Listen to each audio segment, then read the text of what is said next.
Southampton is the latest Western Mass community to discuss a battery energy storage system proposal. Our reporter Addie Patterson joins us live in studio after stopping by the town's Conservation Commission earlier this evening.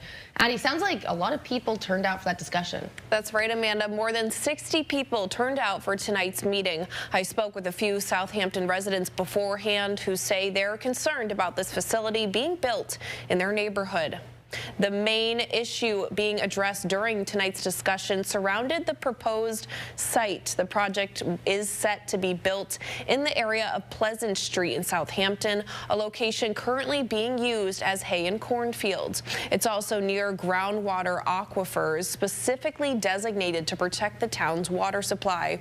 Earlier this evening, I spoke with George Russell, a conservation agent for the town. He explains that those wetlands are technically outside the buffer zone of where the best facility would be located. And while the Conservation Commission understands neighbors' concerns about the project, Russell says they're making sure everything in the proposal would follow environmental policies. The primary indication that we have is it's a very minimal wetlands impact. The commission is trying to dot all the I's and cross all the T's. And when a decision is made, it's based on adherence to the Wetlands Protection Act, the state regulations, and the local bylaw.